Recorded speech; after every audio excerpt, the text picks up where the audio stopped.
Здравейте, аз съм Иван от CardLab и в този урок ще се научим как да създаваме галерия от снимки в Liferay. Всъщност, има два начина за създаване на галерия в Liferay. Единият е чрез използване на вграден портлет, а другият е като се направим собственоръчно чрез веб съдържание.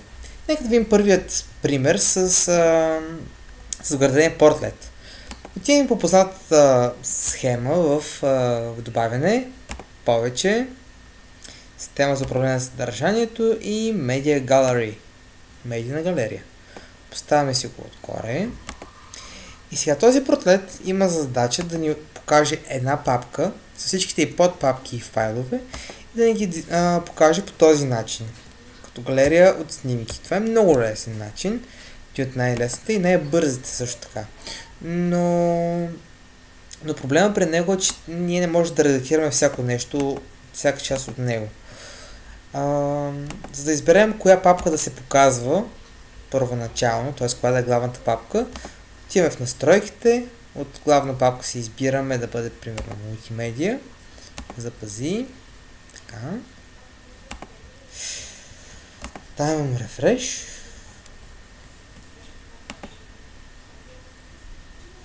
така, и виждаме, че направо се отваря папката мултимедия с описанието на папката. Можем да премахнем тази търсачка, която е вградена. И ако сме доволни от този резултат, може да го използваме. Обаче там е проблема, че ние не можем да слагаме отгоре-отдолу текст свободен. Трябва да слагаме веб съдържание отгоре, отдолу и така нататък. Така че за мен този вариант е лесен, наистина е лесен, но не е толкова приложим.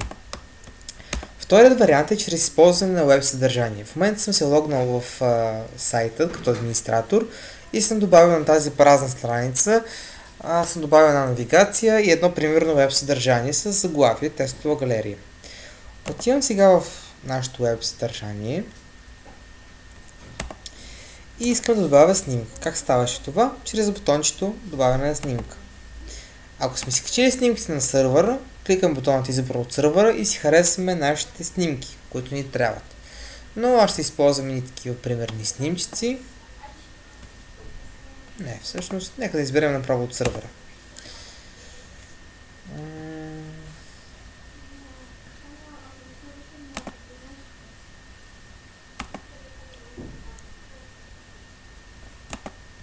Изберем, например, тази снимка. Ако сме избрали от сървъра, ще видим отзад и допълнителни знаци, които ни пречат. Тоест няма да попречат кой знае колко, но е хубаво да ги чистим от адреса, за да остане този вид. .jpeg. До тук оставяме всичко по този начин. Сега, новият адрес, който сме го създали, чрез изтриване на тези знаци, го копираме, отиваме в таб връзка и го поставяме в полето URL. Така, след което в разширено, в таб разширено, отиваме в стил. Тук трябва да настроим стилът на нашата снимка. Тук може да създадем широчина на снимката, на английски език е width. И сега, тук трябва да се запитаме колко снимки искаме да има на един ред. Дали да са 3 снимки, дали да са 4, дали да са 5 снимки. Да речем, че искам да бъдат 5 снимки на един ред. Ако приемем, че широчината на портлета е 100%, на един ред ние искаме да има 5 снимки, така че разделяме цялата широчина 100% на числото 5. И получаваме, че широчината на всяка снимка трябва да бъде 20%. Окей. И сега, когато копирам тази снимка 5 пъти, виждаме, че се събират абсолютно точно. Но какъв е проблемът в този случай? Че няма въздух, няма разстояние около самите снимки. Затова давам десен бутон, настройки за снимка, връщам се в разширените настройки и, както виждате, някой път се случва да изчезнат стиловете и пак ще си напишем with 20% и задаваме margin, което означава разстояние около снимката, 2 точки и нека да бъде 5 пиксела. Дам OK. И сега, тук трябва да се запитаме колко снимки искаме да има на един ред. Дали да са 4, дали да са 5 снимки. Да речем, че искам да бъдат 5 снимки на един ред. Ако приемем, че широчината на портлета е 100%, на един ред ние искаме да има 5 снимки. И сега ще видим един проблем. Когато копирам тази снимка 5 пъти, виждате ме става разстояние, но последната снимка не се събира на реда. Okay? Това се поражда, защото сме добавили допълнително разстояние, което трябва да го предвидим при задаване на размера на самата снимка. Отиваме отново в настройките. Разбира се, широчината се изтрила отново, всеки път така се получава.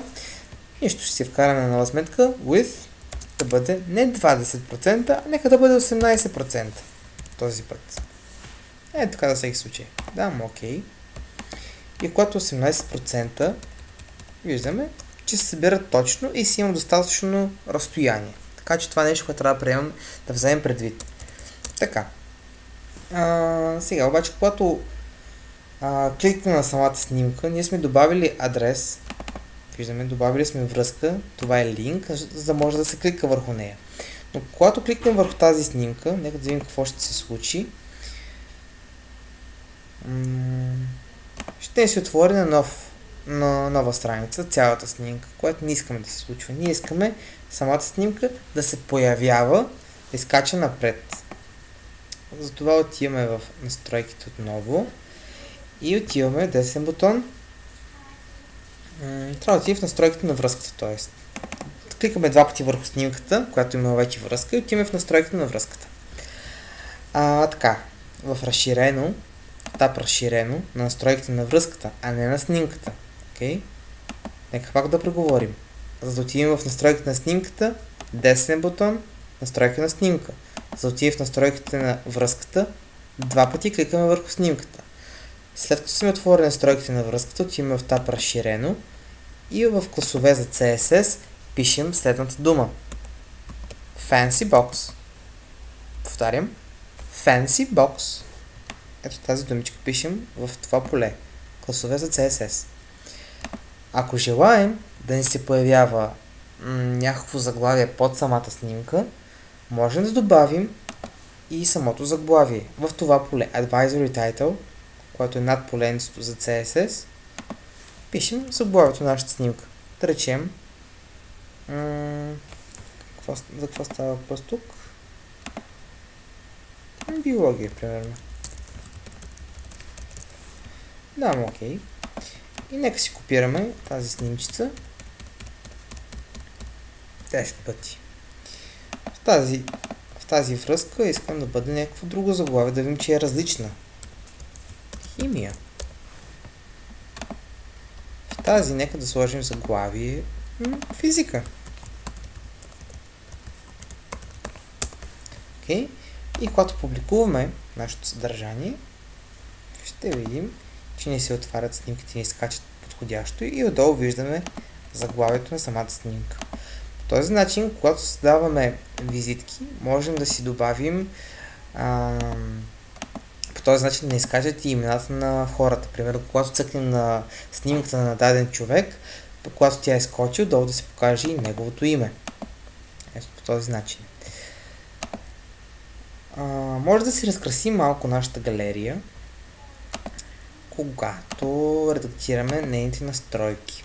Сега, ако се върнем обратно, изтрим тия снимки и се върнем обратно в настройките на снимката, можем да добавим още няколко настройки, няколко стила, които да ни помогнат да я украсим. With 18%. Okay. И си добавяме, да речем, border radius. Да бъде примерно 5 пиксела.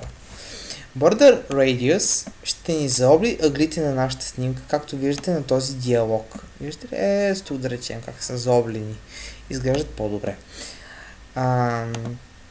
Друга такава настройка е, да речем, Box Shadow. Сянка на кутията, защото всяка снимка приемаме, че е кутия и задаваме Box Shadow, сянка на кутията, да бъде изместена в страни 0 пиксела. Тоест не искаме да бъде изместена в страни, но пък нека бъде 3 пиксела изместена надолу. Ето така.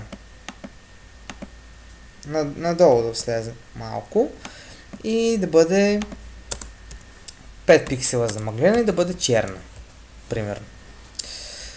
Окей, му даваме и виждаме резултата директно на нашето веб съдържание, нашия веб контент. След това се копира няколко пъти отново, виждате. Публикуваме. И това е нашата нова галерия. Сега обаче нещо, което ме дразни тук в случая е, че тя не е потравнена в центъра. Хубаво е просто да си цъкнем на параграфа и да го центрираме директно. Публикуваме. И ето го нашият резултат. Имаме една страхотна галерия на нашия уебсайт. Проблемът само при нея е, че не може да използваме стрелките за навигация за следващата снимка, но това за мен не е особен проблем. Мисля, че така изглежда далече по-добре. Окей, това беше всичко от мен за сега. Скоро успех с галериите. Чао!